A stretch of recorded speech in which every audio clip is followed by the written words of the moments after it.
جو شہوت کے وقت ذکر کے سرے پر نمودار ہوتا ہے، یعنی کہ جو اچھل کر نہیں نکلتا بلکہ ویسے ہی ویٹنس ہوتی ہے، اور منی عضو مخصوص سے لذت اور جوش کے ساتھ ٹپک کر خارج ہونے والا سفید مادہ ہوتا ہے جس سے انسان پیدا ہوتا ہے۔ اس کے خروج سے آدمی پر غسل فرض ہو جاتا ہے۔ ودی وہ گاڑھا سفید پانی جو پیشاب سے قبل یا بعد خارج ہوتا ہے، اس کے نکلنے پر غسل کرنا ضروری نہیں۔ یہ اسی طرح لیکوریا بھی اس میں آ جاتا ہے۔ جن عورتوں کو سفید رطوبت یعنی لیکوریا کی شکایت ہوتی ہے اس سے بھی غسل لازم نہیں ہوتا، حسب معمول نمازیں ادا کرنی چاہیے۔ لیکوریا کا جو سیکریشن ہے اگر وہ کپڑے پر لگ جائے تو اسی طرح چلو بھر پانی سے اس کو صاف کر لینا چاہیے۔ حائضہ کو چھونا اور اس کے ساتھ کھانا جائز ہے۔ حضرت انس رضی اللہ عنہ روایت کرتے ہیں کہ جب عورت حیض سے ہوتی تو یہودی اس کے ساتھ کھاتے پیتے نہیں تھے، تو رسول اللہ صلی اللہ علیہ وسلم نے فرمایا حائضہ سے ہر کام کرو سوائے جماع کے، یعنی حائضہ سے کھانا پینا، اٹھنا بیٹھنا، ملنا جلنا، اسے چھونا، بوس و کنار وغیرہ سب جائز ہے سوائے مجامت کے۔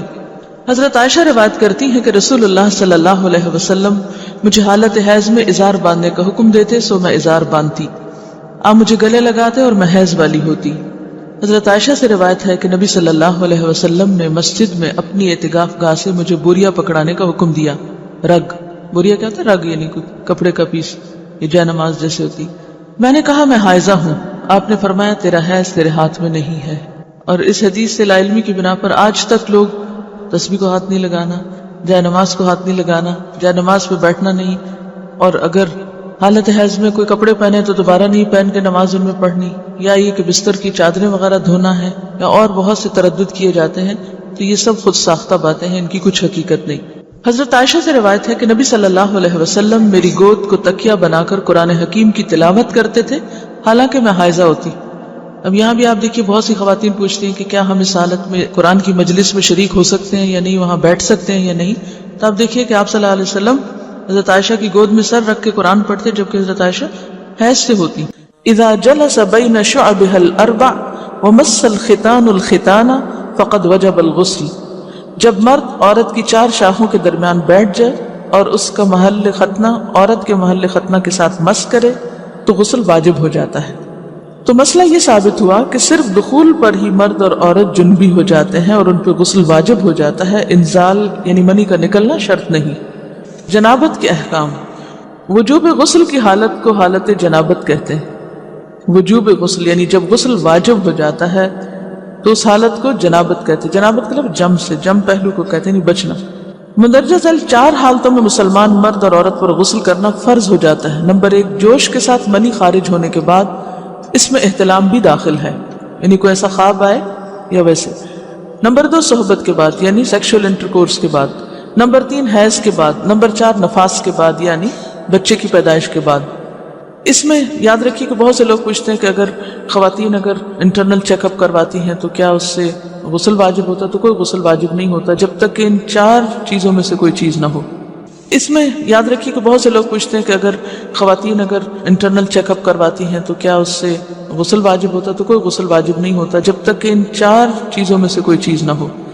صرف منی خارج ہونے سے بات نہیں بلکہ جوش کے ساتھ منی خارج ہونے کے بعد غسل واجب ہوتا ہے۔ رسول اللہ صلی اللہ علیہ وسلم نے فرمایا جب تم عورت کی 4 شاخوں کے درمیان بیٹھ کر صحبت کرو تو تم پر غسل واجب ہو گیا اگرچہ منی نہ نکلے۔ آپ نے غور کیا ہوگا کہ طہارت کے مسائل بہت تفصیل کے ساتھ اور اپنے اندر بہت ڈیٹیلز رکھتے ہیں، اور بہت سے موضوعات ایسے ہیں کہ جو انسان کی ظاہری زندگی نہیں بلکہ اس کی نجی اور ذاتی زندگی سے متعلق بھی ہیں، لیکن اس طرح پبلکلی ان کو پڑھانا اور ان کو سکھانا یہ بھی ایک ضرورت ہے، کیونکہ آپ صلی اللہ علیہ وسلم نے انصار کی خواتین کی تعریف کی کہ انصار کی خواتین کتنی اچھی ہیں جنہیں حیا دین کا علم حاصل کرنے سے نہیں روکتا۔ تو سوال یہ پیدا ہوتا ہے کہ آخر اتنی تفصیلات کیوں؟ اور بعض لوگ اس کو ناپسندیدہ قرار دیتے ہیں، تو ایسا کرنا ناسمجھی کی علامت ہے۔ ہم دیکھتے ہیں کہ انسان اگر اللہ کے بتائے ہوئے طریقے کے مطابق زندگی بسر کرتا ہے تو اس میں خیر ہی خیر ہے، اور وہ صرف خیر اس کی اپنی ذات تک نہیں رہتی، بعض اوقات دوسروں کی بھلائی کا ذریعہ بھی بن جاتی۔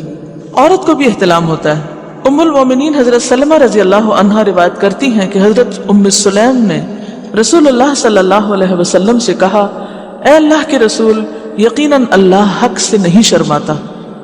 یعنی حق بات اور ایک ضروری بات جو ہے اس کو واضح کرنا ضروری ہوتا ہے، اور اس معاملے میں شرم سے کام نہیں لینا چاہیے، کہیں ایسا نہ ہو کہ انسان انجانے میں غلط کام کرتا رہے. تو یہ کہہ کر انہوں نے مسئلہ پوچھا، کیا عورت پر غسل ہے جبکہ اس کو احتلام ہو؟ آپ نے فرمایا ہاں، لیکن جب پانی کا نشان دیکھے یعنی منی دیکھے. اس پر حضرت ام سلمہ نے شرم سے منہ چھپا لیا اور عرض کیا، اے اللہ کے رسول کیا عورت کو بھی احتلام ہوتا ہے؟ آپ نے فرمایا ہاں ہوتا ہے، تیرا داہنا ہاتھ خاک آلود ہو. یعنی یہ ایک پیار کی ڈانٹ تھی، اور اس میں ہو سکتا ہے کہ مزاج کا فرق ہو، بعض خواتین کے ساتھ ایسا نہ ہو اور بعض کے ساتھ ایسا ہو، لیکن اس میں جو اصل چیز ہے وہ ایکسیسو واٹر ڈسچارج ہے. اس میں کہیں ایسا نہ ہو کہ لیکوریا وغیرہ کے ساتھ اس کو ریلیٹ کر دیا جائے. دونوں چیزوں میں فرق ہے. اور احتلام جو ہے وہ سوتے وقت ہوتا ہے، یعنی سو کر اٹھنے پر اگر انسان اپنے کپڑوں پر زیادہ ڈسچارج دیکھے، خواہ کوئی خواب یا کوئی فیلنگ یاد نہ بھی ہو، تو پھر غسل کرنا ضروری. معلوم ہوا کہ عورت یا مرد نیند سے اٹھ کر اگر تری یعنی نشان منی دیکھیں تو یہ احتلام کی علامت ہے، لہٰذا ان پر غسل کرنا فرض ہو جاتا ہے. اور اگر احتلام کی کیفیت انہیں یاد ہو لیکن نشان نہ پائیں، یعنی خواب یاد ہے لیکن کوئی سامنے علامت نہیں، تو غسل فرض نہیں ہوگا. ایسی صورت میں شک کی ضرورت نہیں ہے کہ نہیں میں نے خواب دیکھا اور مجھے خواب بالکل صحیح یاد ہے تو مجھے نہانا چاہیے. نہیں، محض خواب پر نہیں نہایا جائے گا جب تک کہ فزیکلی کوئی ایسی چیز سامنے دیکھی نہ جائے. حضرت ام سلمہ روایت کرتی ہیں کہ میں نے کہا، اے اللہ کے رسول صلی اللہ علیہ وسلم میں اپنے سر کے بال خوب مضبوط گوندتی ہوں، کیا میں انہیں غسل جنابت کے وقت کھولا کروں؟ آپ نے فرمایا ان کا کھولنا ضروری نہیں، تیرے لیے یہی کافی ہے کہ 3 لپ پانی اپنے سر پر ڈالے، پھر اپنے سارے بدن پر پانی بہائے، بس تو پاک ہو جائے گی. یعنی بالوں کی جڑیں بھیگنا، سکن بھیگنا ضروری ہے، سارے بال کھولنا ضروری نہیں ہے. جنبی کے بالوں کا مسئلہ. حضرت عائشہ کو خبر ملی کہ حضرت عبداللہ ابن عمرو عورتوں کو غسل جنابت کے لیے بال کھولنے کا حکم دیتے ہیں. فرمانے لگی، ابن عمرو پر تعجب ہے، انہوں نے عورتوں کو تکلیف میں ڈال دیا، وہ انہیں سر منڈوانے کا حکم کیوں نہیں دے دیتے؟ یہ حضرت عائشہ کی ڈانٹ تھی. یعنی وہ یہ تو کہہ رہے کہ عورتیں بال کھول کھول کے نہائیں، تو وہ پھر سیدھا یہی کہیں کہ عورتیں بال منڈوا لیں. میں اور رسول اللہ صلی اللہ علیہ وسلم ایک ہی برتن میں غسل کرتے، اور میں اپنے بال کھولے بغیر سر پر 3 چلو سے زیادہ پانی نہیں ڈالتی تھی. معلوم ہوا کہ غسل جنابت کے لیے بال کھولنے کی ضرورت نہیں، مگر یہ حکم صرف غسل جنابت کا ہے. غسل حیض کے لیے بالوں کا کھولنا ضروری ہے کیونکہ وہ مہینے میں ایک دفعہ. حضرت عائشہ سے روایت ہے کہ انہیں رسول اللہ صلی اللہ علیہ وسلم نے غسل حیض کے لیے فرمایا، اپنے بال کھولو اور غسل کرو. اس میں آپ دیکھیے کہ دونوں چیزوں میں فرق کیوں ہے، دونوں کی نوعیت فرق ہے. اور حیض جو ہے وہ ایک نجاست کی کیفیت بھی ہے نا، قل ہوا اذی. اس کے بعد نہانا اور نہا کر خوشبو لگانا خاص طور پر اس کا سارا حکم آتا ہے. لیکن غسل جنابت میں نجاست کی وہ کیفیت نہیں ہے، یعنی حیض کا خون اور منی جو ہے ان دونوں کے حکم میں بھی فرق ہے. ٹھیک ہے نا. بعض علماء کے خیال میں جو منی ہے اٹ سیلف وہ ناپاک چیز نہیں ہے. اگر کسی کپڑے وغیرہ کو لگ گئی تو وہ کپڑا ناپاک نہیں، اگر اس کو خشک ہونے پر کھرچ کے صاف کر دیا جائے تو کپڑا صاف ہو جائے گا. لیکن خون حیض پر آپ صلی اللہ علیہ وسلم کیا فرمایا؟ چٹکیوں سے مل مل کے اس کو صاف کر کے دھوئے. تو ان دونوں میں بھی فرق ہے، لہٰذا ان دونوں کے بعد نہانے کے حکم میں بھی فرق ہے. ایک میں بال کھولے جائیں گے اور بال بھی دھوئے جائیں گے اور بالوں کی جڑیں بھی دھوئی جائیں گی، جبکہ دوسرے عام غسل جنابت میں بال کھولنا اور پورے بال دھونا شرط نہیں. بہت سے بچیاں ایسی جن کی شادی ہوتی ہے اور اس کے بعد انہیں ان مسائل کا پتہ نہیں ہوتا، یا تو بے شرم کے بارے نہاتی نہیں، یا نہاتی ہیں تو پھر وہ پورے بال دھو دھو کے سکھانے میں اور ان چیزوں میں اتنا وقت ضائع کر دیتی ہیں کہ پھر بعضوں کا شوہر کی نافرمانی اور آپس کے تعلقات میں ٹینشن، لوگوں کا خوف. تو اگر دین کا صحیح مسئلہ پتہ ہو تو انسان ان تمام مشقتوں سے بچ جاتا ہے اور ایک نارمل روٹین کی لائف گزار سکتا ہے. تو اس میں کیا صرف 3 کپ پانی، 3 لپ پانی، یعنی 3 دفعہ کیونکہ اگر ایک دفعہ ڈالنے سے پوری طرح نہیں بھیگا، آپ یہ بھی کر سکتے ٹیپ کے آگے سر کر کے تو ساری اسکن جو ہے سر کی اس کو آپ گیلا کر لیں، پیچھے سے بال جو ہیں اگر لمبے ہیں تو ان کو ایک طرف کر دیں تاکہ پورے بال نہ دھونے پڑے، نہ سکھانے پڑے اور نہ خشک کرنے پڑے، اور باقی جسم پہ پانی بہا لیں. دوسری صورت یہ ہے کہ مگ میں پانی لے کے تو اس کو آپ تھوڑا تھوڑا کر کے پورے کو ایک دفعہ کریں، پھر اس کے بعد دوبارہ کریں، اور تیسری دفعہ رول کر کے بالوں کو پیچھے سے شاور کیپ ڈال لیں اور باقی جسم پھر دھو لیں۔ شاور کیپ سے کیا ہوتا ہے عام طور پر کہ پیچھے کے جو سارے لمبے بال ہیں پھر وہ نیچے گر کے گیلے نہیں ہوتے، وہ آپ کے سر پہ ٹک جاتے ہیں۔ تو سر کی سکن دھوئیں اور بالوں کو جوڑے کی شکل میں باندھ کے اوپر شاور کیپ پہن کے پھر باقی جسم کو اچھی طرح دھو لیں۔ تو اس میں آپ دیکھیں کہ جب بالکل سر کے سکن کا حصہ ہی تر ہوگا، اور یہ 3 دفعہ کرنا ہوگا، ایک دفعہ سے نہیں کام چلے کہ 3 دفعہ کرنا، تاکہ کوئی بھی بال برابر جگہ سکن کی خشک نہ رہ جائے۔ تو اس سے کیا ہوگا کہ جتنا کم بال گیلے ہوں گے اتنے کم دیر میں ان کو خشک بھی کیا جا سکتا ہے، اور کسی بھی مشقت کے بغیر انسان نماز پڑھ سکتا ہے۔ الحیض والنفاس، حیض اور نفاس کے مسائل۔ حیض کا لغوی معنی ہوتا ہے کسی چیز کا بہنا اور جاری ہونا، اسی سے لفظ حوض ہے۔ حوض جس میں پانی جاری ہوتا ہے یا بہتا ہے۔ شرعی اصطلاح میں حیض اس خون کو کہتے ہیں جو خواتین کو ہر ماہ مقررہ اوقات میں کسی سبب کے بغیر از خود آتا ہے، یعنی ایک فطری طریقہ ہے۔ نفاس وہ خون ہے جو عورت کے رحم سے بچے کی ولادت کے وقت اور اس کے بعد کم و بیش 40 روز تک خارج ہوتا ہے۔ یاد رہے کہ شریعت میں حیض اور نفاس کے احکام ایک جیسے ہیں۔ حیض کے دنوں کی تعداد مقرر نہیں، کسی ماہ کم کسی ماہ زیادہ دن ہو سکتے ہیں، اسی طرح مختلف لوگوں کی عادت مختلف ہو سکتی ہے۔ حیض کی ابتدا ہر ماہ ایک ہی تاریخ پر ہونا ضروری نہیں، کسی ماہ دیر سے اور کسی ماہ جلدی ابتدا ہو سکتی ہے۔ مدت حیض ہر خاتون کے لیے الگ الگ ہو سکتی ہے۔ حیض شروع ہونے اور ختم ہونے کی عمر، آب و ہوا اور خواتین کے حالات کے پیش نظر ہر ملک میں مختلف ہو سکتی ہے۔ ان عائشہ رضی اللہ عنہا ان النبی صلی اللہ علیہ وسلم قال اذا اقبلت الحیضۃ فاترک الصلاۃ واذا ادبرت فاغتسلی، رواہ النسائی۔ حضرت عائشہ رضی اللہ تعالی عنہا سے روایت ہے کہ نبی اکرم صلی اللہ علیہ وسلم نے فرمایا، جب حیض آئے تو نماز چھوڑ دو، اور جب ختم ہو جائے تو غسل کر لو اور نماز پڑھو۔ اسے نسائی نے روایت کیا ہے۔ وَإِذَا أَدْبَرَتْ فَاغْتَسِلِي جو ہے حدیث کے الفاظ میں تو صرف نہانے تک کی بات ہے، لیکن چونکہ شروع میں چھوڑنے کی بات ہے تو اس لیے مکمل یہ بات جبھی ہوتی ہے وضاحت کے ساتھ کہ نماز پھر سے شروع کر دی جائے۔ تو اس سے کیا پتہ چلتا ہے؟ جب حیض آئے اور جب ختم ہو جائے۔ تو جب کا مطلب کیا ہے کہ ہر ایک کی عادت مختلف ہو سکتی ہے۔ حالت حیض میں عورت کا جسم اور کپڑے دونوں پاک ہوتے ہیں، یعنی جسم اس میں کوئی بظاہر ناپاکی نہیں ہوتی۔ مثلا ہاتھ پاک ہے، اگر عورت آٹا گوندنا چاہے تو آٹا ہاتھوں سے ناپاک نہیں ہو جائے گا۔ اگر پانی پیے تو اس کا بچا ہوا پانی ناپاک نہیں ہوگا۔ اگر کسی چیز کو چھو لے تو وہ چیز ناپاک نہیں ہوگی۔ مثلا وہ زمین پہ چل پھر رہی ہے تو زمین دھونے کی ضرورت نہیں۔ اگر کسی دیوار کو ہاتھ لگاتی ہے تو دیوار دھونے کی ضرورت نہیں۔ جس بستر پہ سوتی ہے اس بستر کو دھونے کی ضرورت نہیں۔ جو کپڑے پہنتی ہے ان کپڑوں کو دھونے کی ضرورت نہیں، الا یہ کہ کوئی ظاہری نجاست ساتھ لگ جائے۔ حائضہ کے ہاتھوں کا کھانا، کسی کا کنگھی کرنا اور اس کا جھوٹا کھانا یہ جائز ہے۔ ان عائشہ رضی اللہ عنہا قالت كنت اشرب وانا حائض ثم اناوله النبي صلی اللہ علیہ وسلم فيدع فاه على موضع في فيشرب واتعرق العرق وانا حائض ثم اناوله النبي صلی اللہ علیہ وسلم فيدع فاه على موضع في، رواہ مسلم۔ حضرت عائشہ رضی اللہ تعالی عنہا فرماتی ہیں کہ میں حیض کی حالت میں پانی پیتی اور برتن نبی صلی اللہ علیہ وسلم کو دے دیتی۔ آپ برتن سے اسی جگہ منہ رکھ کر پانی پیتے جہاں سے میں نے منہ رکھ کر پانی پیا ہوتا۔ اور بتانا کیا مقصود ہے اس حدیث کو بیان کر کے کہ حائضہ عورت کے لعاب دہن میں بھی کوئی ناپاکی نہیں ہوتی۔ اسی طرح ہڈی سے گوشت کھا کر نبی صلی اللہ علیہ وسلم کو دیتی تو آپ اسی جگہ سے کھاتے جہاں سے میں نے کھایا ہوتا۔ اسے مسلم نے روایت کیا ہے۔ اسے یہ بھی پتہ چلتا ہے کہ عورت کا بچا ہوا کھانا یا پینا کسی مردانگی کے خلاف نہیں، یہ کسی شان کے خلاف نہیں۔ اللہ کے رسول صلی اللہ علیہ وسلم کی مثال اسی وجہ سے دی گئی کہ کوئی دوسرا خود کو اس سے برتر نہ سمجھے۔ اگر ویسے کسی کا دل نہ مانتا ہو تو اور بات ہے، لیکن عورت نہ تو ناپاک چیز ہے نہ حقیر چیز ہے کہ جس کے ساتھ ایسا معاملہ کیا جائے۔ ان عائشہ رضی اللہ عنہا قالت كنت اغسل رأس رسول اللہ صلی اللہ علیہ وسلم وانا حائض، رواہ مسلم۔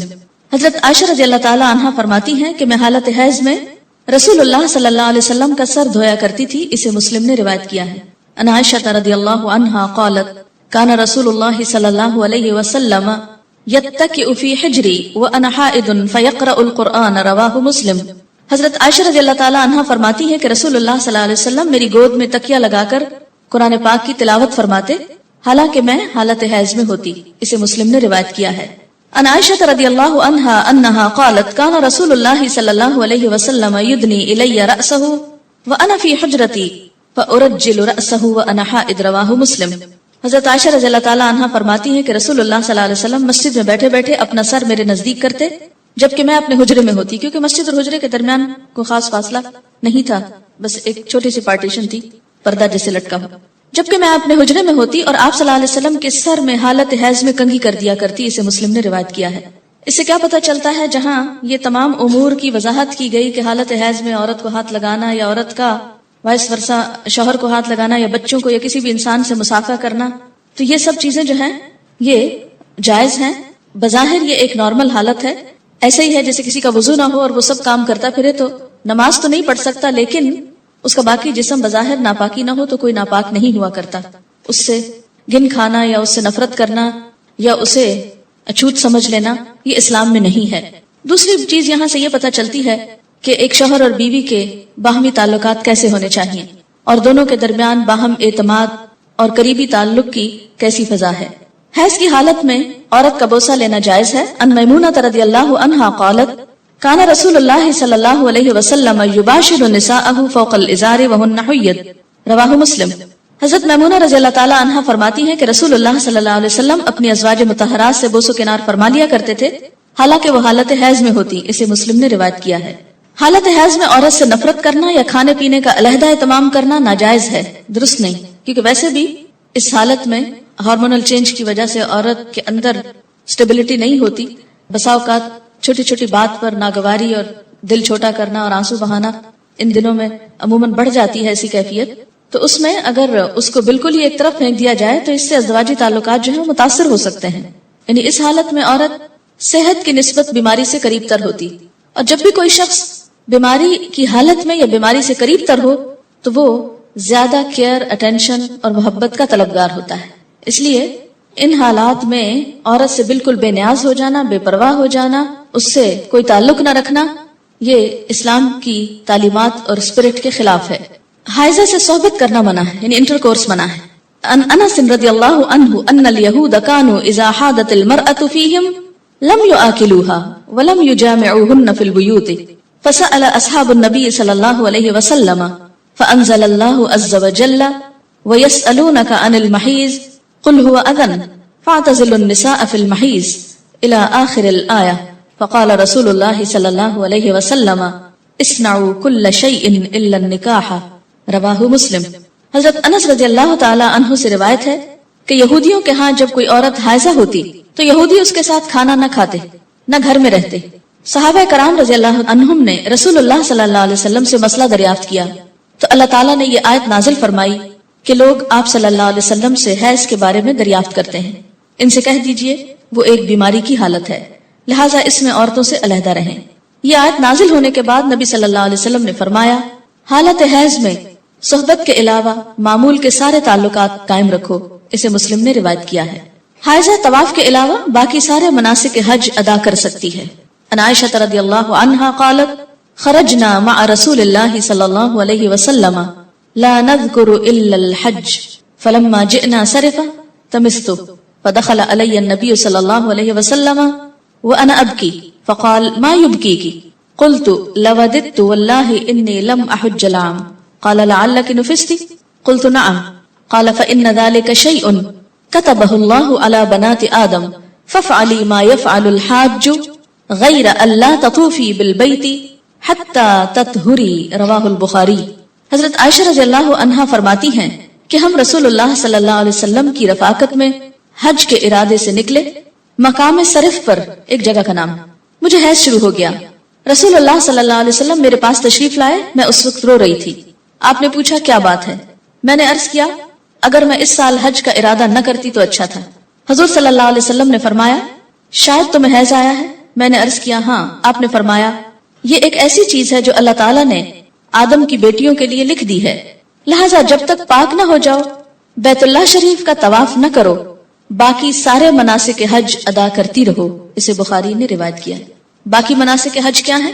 مثلا احرام پہننا، اسی طرح عرفات جانا، منا جانا، کنکریاں مارنا، یہ تمام چیزیں درست ہیں لیکن طواف نہیں ہو سکتا. شروع میں صحیح ہو سکتی تھی لیکن چونکہ اب وہ مسجد کا حصہ ہو گئی ہے اس لیے صحیح کرنا بھی درست نہیں. حائضہ نماز پڑھ سکتی ہے نہ روزہ رکھ سکتی ہے، یعنی نہ نماز پڑھ سکتی ہے نہ روزہ رکھ سکتی. تو اب کتنی چیزیں منع ہو گئی؟ طواف، نماز، روزہ. حیض شروع ہوتے ہی روزہ ختم ہو جاتا ہے، خواہ سورج غروب ہونے سے ایک لمحہ ہی پہلے کیوں نہ آئے. حیض کی وجہ سے روزہ ختم ہونے کے بعد کھانا پینا جائز ہے، البتہ روزہ کی قضا ضروری ہے.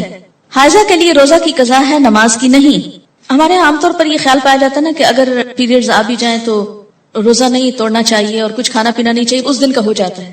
یہ خیال غلط ہے. دوسرا یہ کہ یہ کہا جاتا ہے کہ چلے اگر نہیں کھائے پیئیں گے تو روزے کا ثواب مل جائے گا. ایسی بھی کوئی بات کہیں نہیں لکھی ہوئی. جب روزہ ہوا ہی نہیں تو ثواب کا ملا؟ ناپاک حالت میں روزہ رکھنے کا یہ ثواب ہے، الٹا گناہ ہے. یعنی ناپاکی میں کس نے روزہ رکھنے کو کہا؟ اور جب روزہ ہی نہیں تو کھانا پینا کیوں حرام کر لیا اپنے اوپر؟ یہ دین میں خود ساختہ پابندیاں ہیں. بعض اوقات ایک دم شوگر لیول ڈاؤن ہو جاتا ہے یا کوئی اور تکلیف ہوتی ہے، دوا لینے کی ضرورت ہوتی ہے، تو ایسے میں بے جا کی پابندی کے نہیں روزہ رکھے چلے جاؤ، جیسے عام طور پر ہمارے معاشرے میں یہ چیز پائی جاتی ہے، تو یہ درست نہیں. عن ابی سعید الخدری رضی اللہ عنہ قال قال النبی صلی اللہ علیہ وسلم الیس اذا حادت لم تصلی ولم تصم فذلك من نقصان دینها رواہ البخاری. حضرت ابو سعید خدری رضی اللہ عنہ کہتے ہیں کہ نبی اکرم صلی اللہ علیہ وسلم نے فرمایا، کیا ایسا نہیں کہ جب عورت کو حیض آئے تو نہ نماز پڑھ سکتی ہے نہ روزہ رکھ سکتی ہے؟ عورتوں کے دین میں کمی کی یہی وجہ ہے. اسے بخاری نے روایت کیا ہے. یعنی بہرحال جب نماز نہیں پڑھیں گے تو اس کا ثواب تو نہیں نا. یہ الگ بات ہے کہ وہ ایک معذوری کی حالت ہے، تو ایسے میں اس کو کمپنسیٹ کرنے کے لیے کوئی ذکر اذکار اور تسبیحات کثرت سے کرنی چاہیے. اس سے نہ صرف یہ کہ وہ ثواب کا نقصان پورا ہوتا ہے، بلکہ جو ڈپریشن کی ایک حالت آنے لگتی ہے اس کا ازالہ بھی ہو جاتا ہے. آزما کر دیکھ سکتے ہیں. اور نقصان دینہا کے کئی ایک معنی ہیں. یہ جو عربی لفظ ہے نا نقصان دین، نقصان عربی میں کمی کو کہتے ہیں. قرآن پاک میں آپ نے پڑھا نا وَلَنَبْلُوَنَّكُمْ بِشَيْءٍ مِّنَ الْجُوعِ وَنَقْصٍ مِّنَ الْأَمْوَالِ. نقص اردو میں کہتے ہیں خرابی کو. ٹھیک ہے، یہ میں اس لیے یہاں پر واضح کرنا چاہتی ہوں کیونکہ بہت سے لوگ جو ان الفاظ کا صحیح معنی اور روح نہیں سمجھتے، وہ بسا اوقات عورتوں کو پرووک کرتے ہیں یہ کہہ کر دیکھو اسلام نے تمہارے ساتھ کیسی زیادتی کی، اور اسلام میں تو عورت کو کوئی حیثیت ہی نہیں دی گئی، اس کے دین میں بھی نقص بتایا گیا.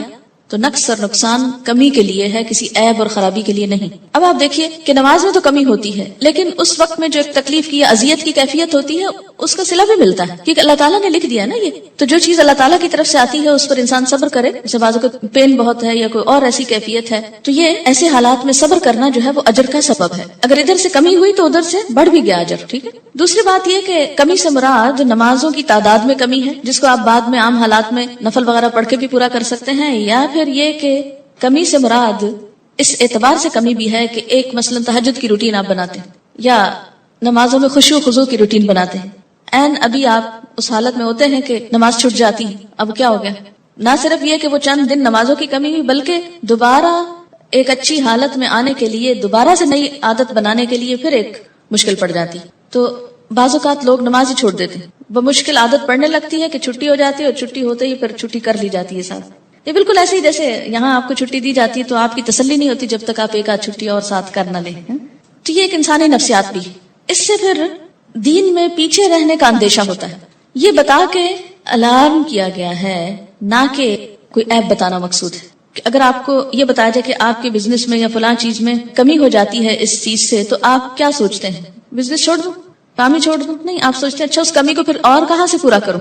کسی بھی چیز میں جب کسی بھی چیز کی کمی کا سبب بنتا ہے اور اس کو بتایا جاتا ہے یہ کمی ہونے لگی ہے، مثلا اگر کسی کو بتایا جائے کہ مارکیٹ میں فلاں پروڈکٹ نہیں آ رہی ہے جس کی وجہ سے فلاں کی سیل پر اثر پڑ جائے گا اور ایک دم کمی ہوگی، بزنس ڈاؤن ہوگا، تو انسان مایوس ہو کے بیٹھ نہیں جاتا بلکہ کچھ اور سٹرگل شروع کرتا ہے کہ کسی اور طریقے سے کمی پوری کی جائے. تو یہاں بھی جب یہ بتایا گیا کہ میں نقصان دینہا، تو اس کا مطلب یہ ہے کہ اس کمی کو کسی اور طریقے سے پورا کیا جائے. یہ ایک خیرخواہی بھی ہو سکتی ہے. اچھا، نماز نہ پڑھنے کا سبب کیا ہے، یا روزہ نہ رکھنے کا، یا مسجد میں نہ جانے کا، یا حج کے دوران طواف نہ کرنے کا؟ تو اس میں آپ دیکھیے کہ طواف بہرحال ایک جسمانی مشقت کا متقاضی ہوتا ہے. ایسی حالت میں بسا اوقات ایگزرشن کرنے سے تکلیف بڑھ جاتی ہے. صحیح کی جہاں رخصت دی گئی اس کا مطلب ہے کہ لازمی کر لے، اگر کسی میں ہمت ہے تو کر لے، نہیں تو نہیں.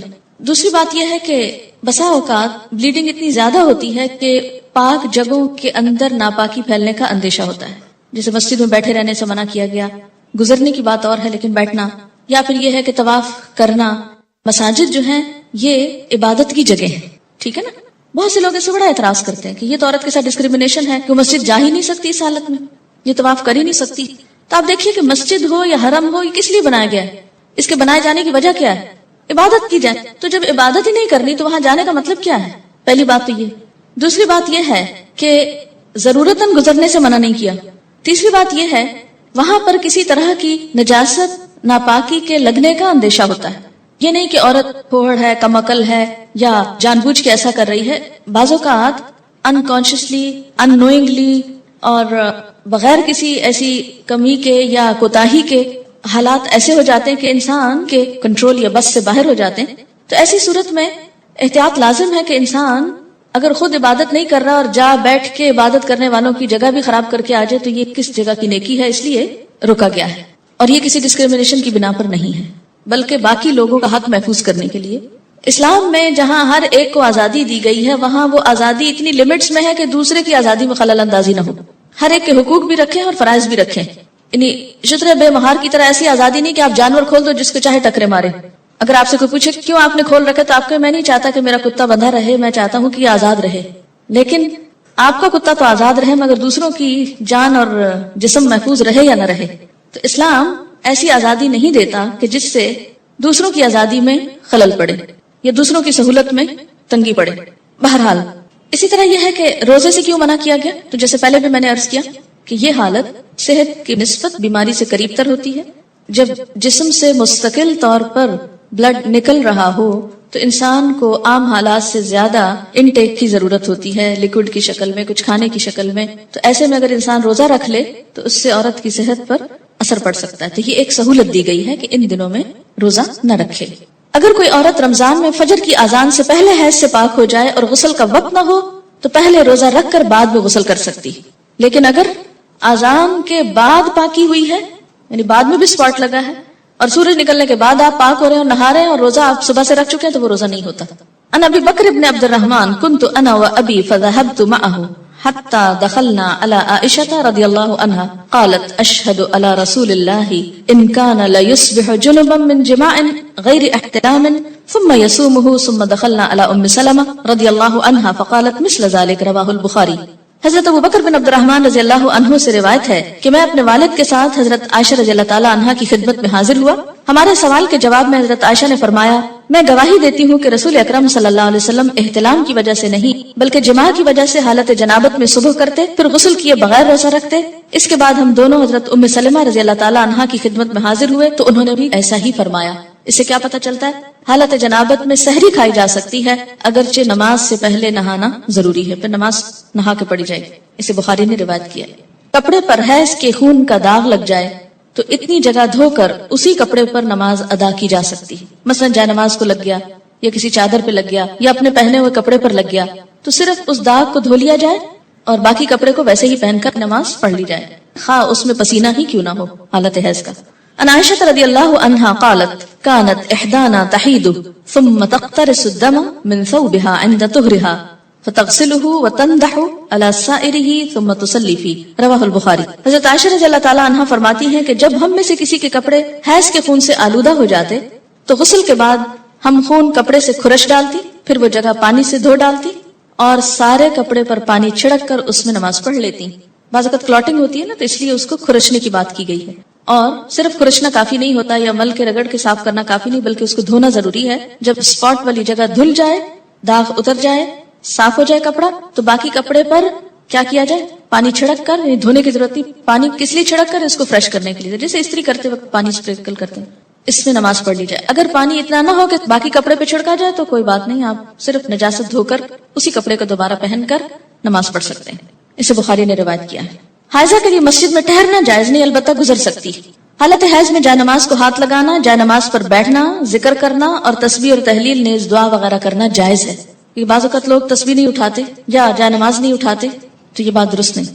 عن عائشہ رضی اللہ عنہا قالت قال لی رسول اللہ صلی اللہ علیہ وسلم ناولینی الخمرۃ من المسجد قالت فقلت انی حائض فقال ان حیضتک لیست فی یدک رواہ مسلم. حضرت عائشہ رضی اللہ تعالی عنہا سے روایت ہے کہ رسول اللہ صلی اللہ علیہ وسلم نے مجھے مسجد میں جائے نماز لانے کا حکم دیا، جائے نماز لے کے مسجد آ جاؤ. میں نے عرض کیا میں تو حالت حیض میں ہوں. آپ صلی اللہ علیہ وسلم نے ارشاد فرمایا حیض تیرے ہاتھ میں تو نہیں ہے. اسے مسلم نے روایت کیا ہے. اس سے کیا پتہ چلتا ہے کہ بوقت ضرورت تھوڑی دیر کے لیے آ کے کوئی چیز دے جانا، لے جانا، اٹھا رکھ لینا، اس سے کوئی فرق نہیں پڑتا. عن ام عطیہ رضی اللہ عنہا قالت امرنا ان نخرج الحید یوم العیدین وذوات الخدور فیشہدن جماعت المسلمین ودعوتهم وتعتزل الحید ان مصلاہن. متفق علیہ. حضرت ام عطیہ رضی اللہ تعالی عنہا سے روایت ہے کہ رسول اللہ صلی اللہ علیہ وسلم نے حکم دیا کہ دونوں عیدوں کے دن ہم حیض والی اور پردہ نشین یعنی تمام عورتوں کو عیدگاہ لائیں تاکہ وہ مسلمانوں کے ساتھ نماز اور دعا میں شرکت کریں. البتہ حیض والی عورتیں نماز نہ پڑھیں. اسے بخاری اور مسلم نے روایت کیا ہے. تو اس سے کیا پتہ چلتا ہے کہ پیچھے ایک طرف کو بیٹھنا جہاں 5 وقت نماز نہ ہوتی ہو، کیونکہ بسا اوقات مسجد کے کچھ ایریاز ایسے ہوتے ہیں جو صرف عید کے دن استعمال ہوتے ہیں یا کسی بڑی گیدرنگ کے موقع پر، تو ایسے میں ایک کونے میں بیٹھ جانا اس میں حرج نہیں، لیکن مین مصلی والی جگہ پر آ کر بیٹھنا درست نہیں. جیسے باہر کے ملکوں میں اسلامک سینٹرز جو ہیں اور مساجد یہ ساتھ ساتھ ہوتے ہیں. ایک ہال نماز کے لیے استعمال ہوتا ہے، باقی جگہیں کلاسز کے لیے استعمال ہوتی ہیں یا لائبریریز ہوتی ہیں یا کمیونٹی ہال ہوتا ہے. تو اس میں وہ جگہ جس پر دن میں 5 دفعہ نماز جماعت سے ہوتی ہو وہاں بس جانا منع ہے، باقی پوری بلڈنگ میں اوپر نیچے گھومنا پھرنا اور بیٹھنا درست ہے. عید کے موقع پر نماز کے لیے سب کو نکلنے کا حکم دیا گیا، جس میں حیض والی اور پردہ نشین عورتوں کو بھی کہا گیا کہ نکلیں، جو کبھی نہیں نکلتی وہ بھی نکلیں تاکہ مسلمانوں کے ساتھ نماز اور دعا میں شرکت کریں. البتہ حیض والی عورتیں نماز نہ پڑھیں. تو اس سے کیا پتہ چلتا ہے کہ عیدگاہ تک جانا، وہاں بیٹھنا اور دعا میں شریک ہونا ایسی عورتوں کے لیے بھی جائز ہے. حیض کا خون نہ لگے تو حائضہ کے کپڑے پاک رہتے ہیں جنہیں دھوئے بغیر نماز پڑھی جا سکتی. حائضہ کا دوپٹہ یا چادر اوڑھ کر دوسری عورت نماز پڑھ سکتی. ان میمونہ رضی اللہ عنہا قالت کان رسول اللہ صلی اللہ علیہ وسلم یصلی فی مرط بعدہ علی وبعدہ علیہ وانا حائض. متفق علیہ. حضرت میمونہ رضی اللہ عنہا فرماتی ہیں کہ رسول اللہ صلی اللہ علیہ وسلم جس چادر میں نماز پڑھتے اس چادر کا ایک حصہ مجھ پر اور ایک حصہ آپ پر ہوتا اور میں حالت حیض میں ہوتی. اسے بخاری اور مسلم نے روایت کیا ہے. یعنی ایک ہی چادر شیئر کرتے تھے اور اس وقت جب کہ حضرت میمونہ حیض کی حالت میں ہوتی. تو اس سے کیا پتہ چلتا ہے کہ ایسا کپڑا جو کسی حائضہ عورت کا ہو اس میں نماز ادا کرنا درست ہے. مثلا بعض اوقات آپ جیسے عید کے موقع پر اچھے کپڑے پہنتے ہیں، کسی شادی وغیرہ کے موقع پر بعد میں دوبارہ ان کو پہننے کا موقع آتا ہے تو ان کو پہن کر نماز بھی ادا کر سکتے ہیں، اس میں کوئی حرج نہیں، صرف یہ کہ نجاست نہ ہو. حیض سے پاکیزگی حاصل کرنے کے بعد اگر خاکی یعنی براؤن یا زرد یعنی یلوش پانی خارج ہو تو دوبارہ غسل کرنے کی ضرورت نہیں. ان ام عطیہ رضی اللہ عنہا قالت كنا لا نعد القدرة والصفرة بعد الطهر شیئا. رواہ ابو داود. حضرت ام عطیہ رضی اللہ عنہا فرماتی ہیں حیض سے پاکیزگی حاصل کرنے کے بعد خاکی یا زرد رنگ کے پانی کو ہم کوئی اہمیت نہیں دیتی تھی. اسے ابو داود نے روایت کیا.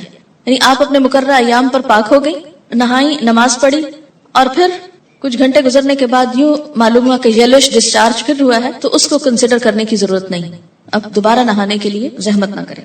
حیض سے پاکیزگی حاصل کرنے کے لیے بے جا اجلت اور بے جا تاخیر دونوں سے کام نہیں لینا چاہیے. بے جا اجلت کا کیا مطلب ہے کہ انڈیو جلدی، یعنی ہے کب پاک ہوں گی، کہیں نماز نہ چلی جائے، کہیں روزہ نہ چلا جائے، اچھا نہا لی، پھر دیکھا کہ ابھی تو نہیں پاک ہوئے، پھر نماز چھوڑ دی، پھر روزہ توڑ دیا، پھر نہا لیا. تو یہ کھیل نہیں بنانا چاہیے اس کو.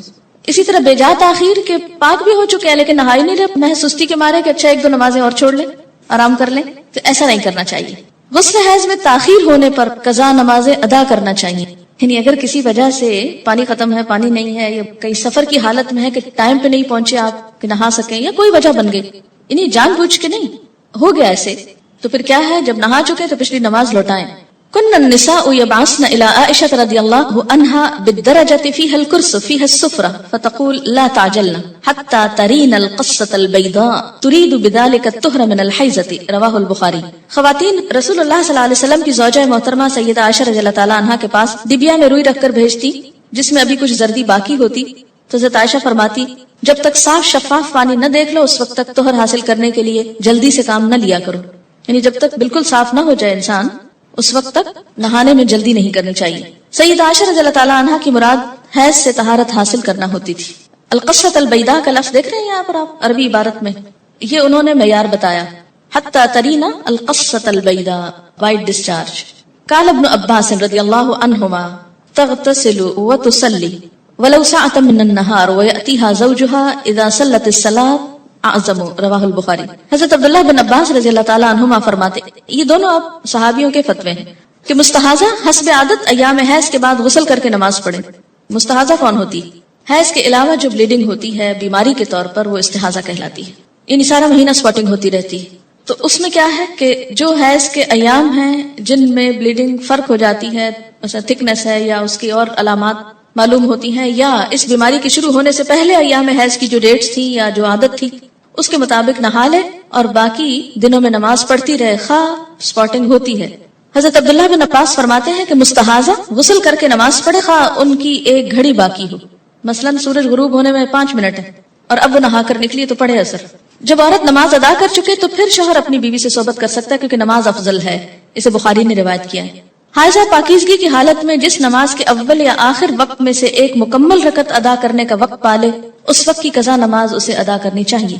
مثلا ظہر کی اذان ہو چکی، آدھا گھنٹہ گزر گیا، آپ نماز پڑھنے جا رہے تھے، پتہ چلا پیریڈز ہو گئے، اب نماز تو نہیں پڑھ سکتے، لیکن چونکہ وقت نماز کا داخل ہو چکا تھا اس لیے یہ نماز آپ کی ذمہ ہو گئی. اب جب آپ پاک ہوں گے تو یہ نماز دہرائیں گے. یہ پتہ ہے آپ کو پہلے سے؟ یہ دیکھیں اکثریت نہیں بول رہی ہے. اس سے اندازہ کریں کہ ہم اپنے دین کے فرائض کو کس حد تک جانتے ہیں اور ہمارے بڑوں نے ہم کو کیا بتایا. اور اگر ایسی باتیں کلاس میں کی جائیں تو پھر یہ شرم و حیا کے خلاف. دیکھیں کہ یہ مسائل پڑھائے اس لیے جاتے ہیں کہ انسان فرائض میں کوتاہی نہ کرے، کیونکہ فرائض کی پوچھ ہے قیامت کے دن. اور اسی طرح اگر عصر کا وقت مثلا ختم ہونے سے آدھا گھنٹہ پہلے پاکی حاصل کی، اب نہانے میں 20 منٹ لگ گئے، 10 منٹ باقی ہیں اور جتنی دیر میں مصلی بچھایا مغرب کی نماز ہو گئی. بعض اوقات ایسا نا سردی ہوتی ہے، دروازے بند کرتے جائے نماز بچھاتے کرتے ٹائم ہو جاتا ہے، اتنے میں اذان ہوگی، اب مغرب پڑھ کے کیا کرے؟ عصر قضا پڑھے. عن ابی ہریرہ قال قال رسول اللہ صلی اللہ علیہ وسلم اذا جئتم الى الصلاة ونحن سجود فاسجدوا ولا تعدوها شيئا ومن ادرک الرکعة فقد ادرک الصلاة رواہ ابو داؤد. حضرت ابو ہریرہ رضی اللہ عنہ کہتے ہیں کہ رسول اللہ صلی اللہ علیہ وسلم نے فرمایا جب تم نماز کے لیے آؤ اور ہم سجدہ میں ہو تو تم بھی سجدے میں شامل ہو جاؤ اور اس کو رکعت شمار نہ کرو. البتہ جس نے ایک رکعت جماعت کے ساتھ پالی اس نے پوری جماعت کا ثواب پا لیا. اسے ابو داؤد نے روایت کیا ہے. نماز کا اول وقت پانے سے مراد یہ ہے کہ اگر ایک عورت سورج غروب ہونے کے اتنی دیر بعد حائضہ ہوتی ہے کہ نماز مغرب کی ایک رکعت ادا کر سکے، اسے حیض ختم ہونے کے بعد اس نماز مغرب کی قضا ادا کرنی چاہیے. آخر وقت پانے سے مراد یہ ہے کہ اگر ایک عورت سورج طلوع ہونے سے اتنی دیر پہلے پاک ہوتی ہے کہ وہ نماز فجر کی ایک رکعت پڑھ سکے تو اسے وہ نماز فجر ادا کرنی چاہیے. یعنی آخری وقت میں بھی اگر ایک رکعت پڑھنے کا وقت ہو تو سمجھے کہ وقت ہے. کپڑے پر حیض کا خون لگ جائے تو اسے اچھی طرح صاف کر کے اسی میں نماز پڑھی جا سکتی ہے. کپڑے سے حیض کا خون صاف کرنے کا طریقہ یہ ہے. ان اسماء بنت ابی بکر رضی اللہ عنہما قالت جاءت امرأة الى النبي صلی اللہ علیہ وسلم فقالت احدانا يصيب صوبها من دم الحيضة كيف تصنع به؟ فقال تحته ثم تقرصه بالماء ثم تندحه ثم تصلي فيه. متفق علیہ. حضرت اسماء بنت ابی بکر رضی اللہ عنہما کہتی ہیں کہ ایک عورت نبی اکرم صلی اللہ علیہ وسلم کے پاس آئی اور عرض کیا اگر کسی کے کپڑے پر حیض کا خون لگ جائے تو وہ اسے کیسے صاف کرے؟ رسول اللہ صلی اللہ علیہ وسلم نے فرمایا پہلے اسے اچھی طرح کھرچے، پھر اسے پانی سے مل کر دھوئے، اس کے بعد اس پر پانی چھڑکے، پھر اس میں نماز پڑھ لے. اسے بخاری اور مسلم نے روایت کیا ہے. یاد رکھیے کہ اس زمانے میں صابن اور ڈٹرجنٹس اتنی وافر مقدار میں نہیں ہوتے تھے، تو عام طور پر لوگ کپڑوں کے داغ اتارنے کے لیے یا نجاست دور کرنے کے لیے پانی ہی کا استعمال کرتے تھے. لیکن جہاں صابن ہو تو صابن ملا جا سکتا ہے یا کچھ اور. لیکن جو کچھ بھی استعمال کریں، نجاست کا جو اثر ہے اسے اتنا نکل جانا چاہیے کہ اس کے بعد جو پانی ڈالا جائے تو پر صاف پانی نکلے، کچھ اور رنگ ونگ اس میں سے نہ آئے، تب وہ پاک ہوتا ہے. غسل سے پہلے حائضہ سے صحبت کرنا منع ہے، خواہ ایام حیض کی مدت کم ہو یا زیادہ. دوران حیض صحبت کرنے کا کفارہ 1 دینار 4 گرام سونا ہے، جبکہ حیض ختم ہونے لیکن غسل سے قبل صحبت کرنے کا کفارہ نصف دینار 2 گرام سونا صدقہ کرنا ہے. عن ابی ہریرہ رضی اللہ عنہ قال قال رسول اللہ صلی اللہ علیہ وسلم من اتی حائضا او امرأة فی دبرها او کاہنا فقد کفر بما انزل علی محمد صلی اللہ علیہ وسلم. رواہ الترمذی. حضرت ابو ہریرہ رضی اللہ تعالی عنہ کہتے ہیں کہ رسول اللہ صلی اللہ علیہ وسلم نے فرمایا جو شخص حائضہ سے صحبت کرے یا عورت سے دبر کے راستے سے صحبت کرے، عمل قوم لوط کی طرح، یا نجومی کے پاس قسمت کا حال معلوم کرنے آئے، تو اس نے گویا محمد صلی اللہ علیہ وسلم پر نازل شدہ تعلیمات کا انکار کیا. اسے ترمذی نے روایت کیا ہے. عن ابن عباس رضی اللہ عنہما عن النبی صلی اللہ علیہ وسلم فی الذی یأتی امرأته وہی حائض یتصدق بدینار او نصف دینار. رواہ ابو داؤد وابن ماجہ. حضرت عبداللہ بن عباس رضی اللہ تعالی عنہ سے روایت ہے کہ رسول اللہ صلی اللہ علیہ وسلم نے غسل حیض سے قبل اپنی بیوی سے صحبت کرنے والے آدمی کے بارے میں فرمایا کہ وہ 1 دینار 4 گرام سونا یا نصف دینار 2 گرام صدقہ کرے. اسے ابو داؤد نے روایت کیا ہے. اس سے دراصل عورت کے حقوق کو پروٹیکٹ کیا گیا ہے، کیونکہ عورت اس حالت میں بیماری کے زیادہ قریب ہوتی ہے صحت کی نسبت، اور کئی قسم کی میڈیکل کمپلیکیشنز کا بھی احتمال ہو سکتا ہے دونوں کے لیے، اس لیے منع کیا گیا. اور صدقہ اس لیے رکھا جاتا ہے تاکہ انسان اس ڈر سے کہ پیسے جائیں گے، کیونکہ پیسے کا جانا زیادہ تکلیف دہ ہوتا ہے بعض اوقات، یا پینلٹی یا جرمانہ یا فائن کہہ لیں، تو اس لیے یہ ایک طرح سے روکنے کا سبب بنایا گیا. آج کے معلوم نہیں حساب میں کتنا بنے گا، معلوم کر لیں. عن ابن عباس رضی اللہ عنہما عن النبی صلی اللہ علیہ وسلم قال اذا كان دما احمر فدینار واذا كان دما اصفر فنصف دینار. رواہ الترمذی. حضرت عبداللہ بن عباس سے روایت ہے کہ نبی صلی اللہ علیہ وسلم نے فرمایا جب حائضہ کے خون کی رنگت سرخ ہو اور اس سے صحبت کی جائے تو 1 دینار صدقہ ہے، اگر خون کی رنگت زرد ہو تو نصف دینار صدقہ ہے. اسی ترمذی نے روایت کیا ہے. نصف دینار کیا ہے؟ 2 گرام.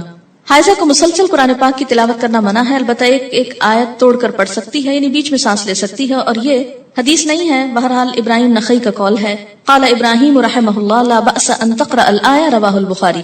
حضرت ابراہیم نخعی کہتے ہیں کہ حائضہ قرآن مجید کی ایک آیت پڑھ لے تو کوئی حرج نہیں. اسے بخاری نے روایت کیا ہے. یعنی اس معاملے میں علماء اور فقہاء کے درمیان اختلاف ہے. بعض کہتے ہیں کہ آیت میں سانس لے لے بیچ میں، کٹھی نہ پڑھے، اور بعض یہ کہتے ہیں کہ اگر پڑھ لے تو حرج کوئی نہیں ہے، کیونکہ کسی صحیح حدیث میں منع نہیں کیا گیا. ایک روایت ملتی ہے مگر وہ ضعیف ہے. حائضہ قرآن مجید کو ہاتھ نہ لگائے، اگر پکڑنا ضروری ہے تو کپڑے سے پکڑنا چاہیے، یعنی عربک ٹیکسٹ جو ہے اس کو ٹچ نہیں کریں. کان ابو وائل رضی اللہ عنہ یرسل خادمہ وہی حائض الى ابی رزین فتأتیہ بالمصحف فتمسکہ بعلاقتہ. رواہ البخاری.